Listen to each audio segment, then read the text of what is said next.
What's up everyone, Caleb here with another installment of Reality Check, and today we're talking about the Razer Kraken 7.1 V2s. Let's jump right into it.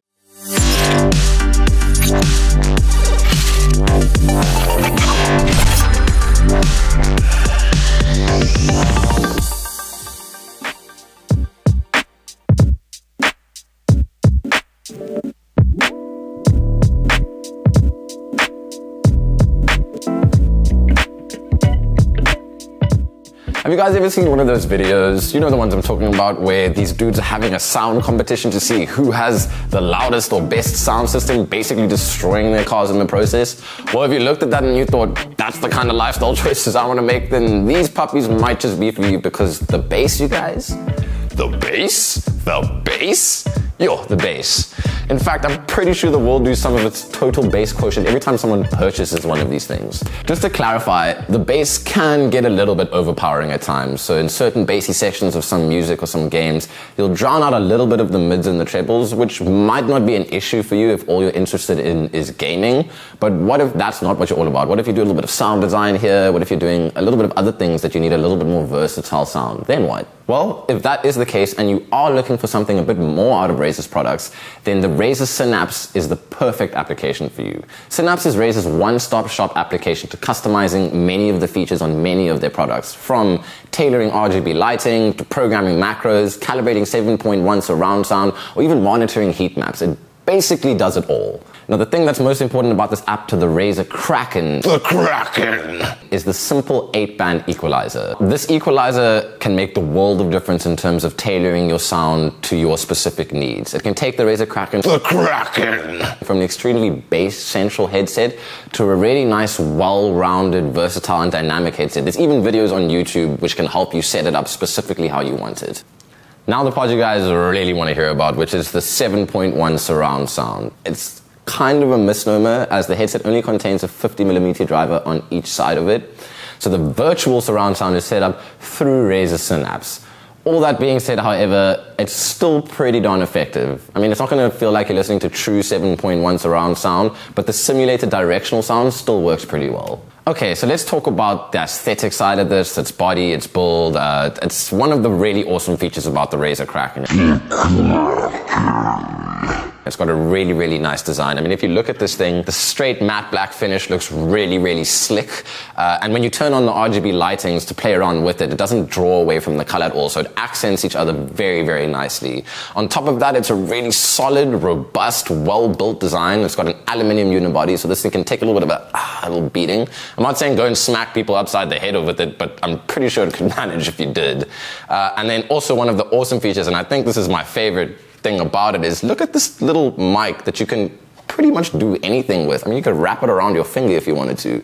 Like, it goes in and out, you can tuck it up there. It literally, it's so rad. And also it's noise cancelling as well. So you're not going to pick up a lot of that background noise if you need to be communicating with your teammates, or you need to be ordering a precision strike, or hearing the dude come from around the corner. That's one of the really, really cool features of the Razer Kraken. The Kraken! So what do we all know about Razers? That they make some of the best, most well-designed, high-quality headsets that are just, you get your money's worth, and they definitely did not miss the mark with the Razer Kraken 7.1 V2s. The side of each headset also contains customizable chroma RGB lighting, and this can also be customized through Synapse, like much of their features and much of their products, so you can match it to your keyboard and your mouse. There's no problem. What I do like about this, though, is there's not that crazy fireworks 4th of July type flashing, just like a rage festival thing. It's a really nice, simple, sleek look. Like, it doesn't overpower your eyes at all. It's something that I think they really took the time to consider. You don't want too flashy in effect. Your options are limited to a static color,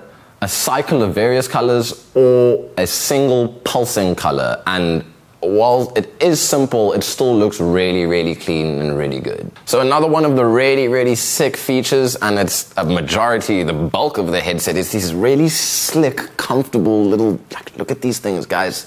They are so comfortable. I mean, I put this thing on and I could literally wear it for hours. It's so nice, excessively comfortable even. Like, I can't get enough. And it also just looks so slick. I mean, I know I touched on this earlier, but like, look at this thing, man. God damn, that's a nice headset. God damn. It's really, really cool. And now we'll get into a little bit of the sound quality. That's sick. It's like a jazzy, like a little, I feel like I need to be walking through the street just being like one of those. Yeah.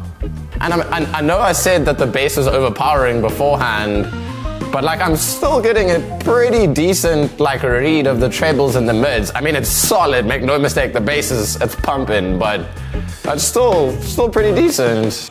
And it's loud. I can't even tell if I'm screaming or not right now, but oh, it's loud. Good Lord. Christ almighty. Oh, cool, and that calls it for the music testing. Let me get this guy out of the frame. And something else I just wanted to touch on is the Synapse app. Right now they're sitting on version 3, and sadly you can't use the version 3 Synapse with this headset. But for a bit more of their modern, for their more recent headsets you can.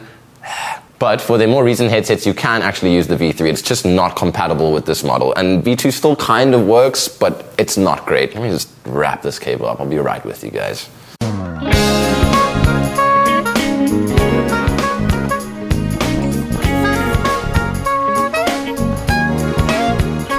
So yeah, this thing's wrapped up now. Sorry about that, guys. We've touched on everything.